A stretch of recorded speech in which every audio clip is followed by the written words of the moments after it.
Our first guest is prominent land use attorney Tim Tosta, and we're welcoming him back.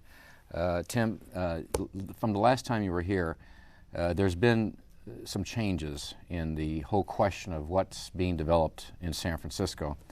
And a lot of our viewers, including and I, get confused because we'll see a headline in the paper, 2,000 new units planned here and 3,000 units planned there. Then the next day, we'll read moratorium, all housing's been blocked, or vague headlines like that. I'm being very, very general in that terms.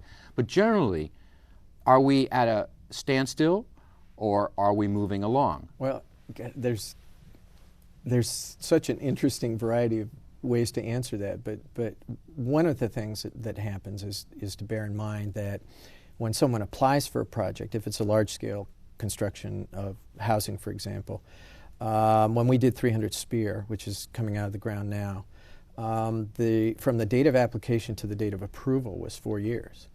The project that Jack Myers bought at 80 Natoma, which was ultimately bought by the city, that languished for 9 years. So there's an enormous gap between the time an application goes in and steel starts to be constructed. And your average high-rise residential project in San Francisco is 2 years in construction. And depending on the size, it could be 2 to 5 years in sales. So the lifeline of a project is often 10, 15 years. Mm-hmm. But so the question, did it stop? Well, we know that there's almost a historical planning exercise in place right now that's going to determine the future of the eastern side of San Francisco, the eastern neighborhoods. Yeah. We know that neighborhood is also very sensitive because many poor people live there, many immigrants live there, a lot of what they call PDR, or production, distribution, and retail, basically garages, glass shops, and so on, are the primary jobs for a lot of immigrants, and so it becomes a flashpoint between developers who have a different image for that neighborhood. That's what I'm referring to. I've done this 32 years now in San Francisco, and it's a bit like a monopoly board. The eastern neighborhoods are the latest part in play. From my standpoint, it's a great concern because by not planning at a smaller scale in individual neighborhoods, there are 8 neighborhoods in the eastern neighborhood complex. We've essentially got the balance of the underdeveloped part of San Francisco all caught in the same process at the same time. That's a remarkable leverage point because the eternal battle in San Francisco is who gets to live here. If you reduce all our political haggling, it's an issue on who lives here, which I guess if you were horribly cynical, you would say, and who votes here and thereby gets elected. But let's just leave it at the who gets to live here stage. The difficulty is that we have a process of planning that is not really, it focuses too narrowly. So you've got the eastern neighborhoods, which really, as a practical matter, represent the future area for the city's economic future, which is in the jurisdiction of 2 supervisors. And we have a planning department that doesn't really report to the full board. It reports to a planning commission that spends most of its time doing discretionary reviews on house add-ons. We've got folks that are actively participating in the process, not from the standpoint of the city as a whole, but their particular agendas. Political agendas? Yeah, political agendas. It makes it really hard to emerge from such a process. But the process is going on. It is, and it's painful, and it's often not productive, and it's often horribly combative. And it would be really nice if before I leave the scene, if we could have a highly based policy discussion about what direction San Francisco might best be able to set its direction. Well, okay, first of all, perspective-wise, almost every major city is going through this kind of, in one fashion or this kind of change where where established low-income neighborhoods now become a primary source for developers to consider this rage for especially condoized residential units. Yeah, multifamily housing. And multifamily housing, and fractional interest for recreational, corporate facilities. A lot of the facilities that are being built are corporate apartments for employees, and fractional interest for those who may not be familiar is where you buy 1/6 of interest. Right. You vacation in San Francisco for a Right. month, Right. and you vacation somewhere else, and you buy into that. So all these forces at work, how different is it here in San Francisco than other cities are going through that same change? Well, most of the other cities that I'm working in, and I work throughout California, are reevaluating their former industrial lands.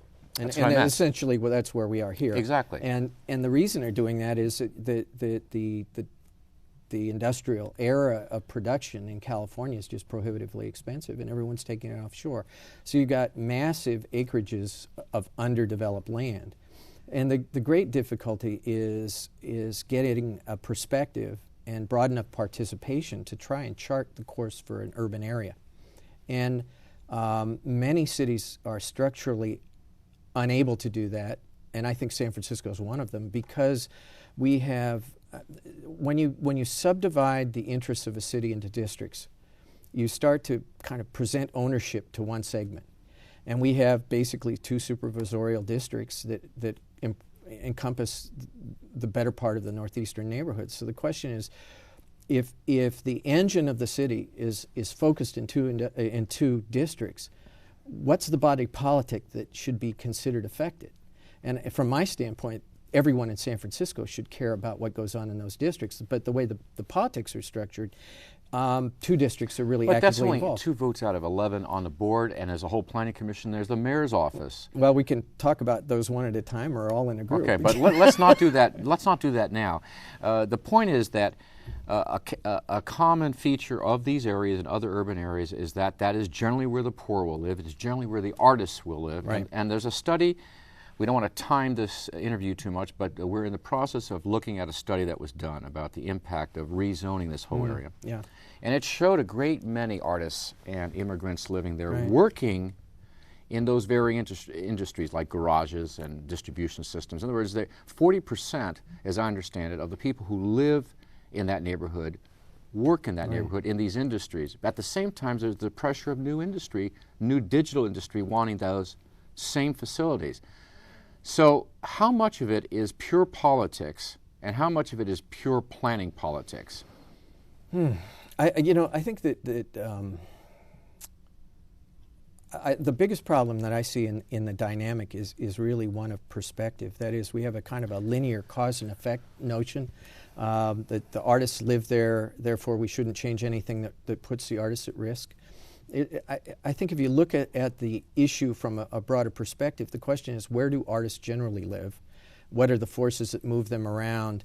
How important are they to the urban fabric? Let's talk about artists as a whole and start kind of addressing these issues as less than one cause and effect. And the problem with this cause and effect model that is the more simplified, reduced version that you get into in local politics and local debate is it's fairly short-sighted. And the problem with the short-sightedness is that the urban dynamics in New York and Los Angeles and Chicago are not all that different from San Francisco. So there are a lot of other models to learn from. And when you have individuals carving out specialized turf, be it an artist community or development community, you're not going to get the broad enough perspective to make intelligent policy decisions. So it's a chronic problem in planning. This first step of having a economic research company, first of all, determine the housing stock and demographics of the area is a good start. I mean, no one is suggesting that the whole area should be for artists or the whole area should be for immigrants newly arrived that need jobs there. The point of these planning exercises is that at some point there's a compromise. With such a large area of land, certain areas can be designated for different functions. Do you see with this report, the beginnings of a compromise, or do you think the standoff is so fierce and the politics ideology is so great that no one can make a deal here? Well, let's see. First, I think that the initial data that we're just beginning to see is instructive. But it's not dynamic. That is what it is a report on how are things now. It's not too detailed on how did it get here, and it's not too detailed on where is it going. But it implies it looks out to the year 2025. Right. It attempts to Right. do that And it's not under different scenarios. But it's essentially one consultant making a single, relatively narrow, taking a narrow view and writing up a very brief report. It is not a complex report. It should be the basis for further discussion. The difficulty in San Francisco is we try and wrap things up too quickly.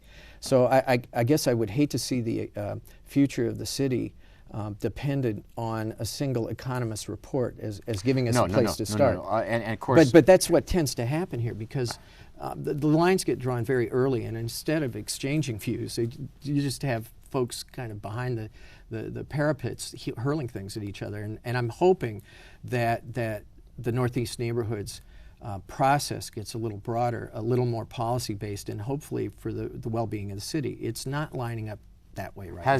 Have you seen that happen at all in any major neighborhoods of San Francisco where that kind of planning Well, was in place? when I started here, there was a major rezoning in the 70s, and that dates me horribly. But they did a major rezoning of all the residential neighborhoods, that although it was a downzoning, but it seemed to work okay. I think did it turn out to be a planning exercise that resulted in real changes? It had real changes, and it initiated our housing crisis, because by downzoning all these other areas, what happened is there wasn't a great body of land available to create the housing that the city sorely needed. So that's one of the things I'm talking about, is there are consequences out of these decisions. Mm-hmm. And what I find happening again and again in San Francisco is you make the short-term opportunistic decision, which has this really long rolling series of consequences. And the difficulty is that it's not our generation that picks it up, it's the next generation. But on the other hand, there are examples of, like when we had Willie Brown on the program, his decision to commit to keep UCSF here and to move the Mission Bay project along with almost 6,000 units planned there of housing. There's what one individual can do with a vision. Yeah. And is that a rare situation? It's way too rare for the and urban the ballpark politics. Was a vision of Peter McGowan. Yeah. How many of the individuals are having that kind of impact, positive impact on the city? I wish more. I wish very much more. We spend the better part of our time in the trenches debating things that are of nominal consequence in the big picture. And that's why I'm kind of saying in the northeastern neighborhood, or the eastern neighborhoods, it'll either end up being a watershed event that'll shape the future of San Francisco, or we will exhibit for the world at large our inability to deal with these issues. Well, let's do this. We come back next week. We talk about the politics. Let's do that. Okay. Tim Tosta, thanks for being with us. Sure. And you'll be with us next week. Stay with us. We'll be right back.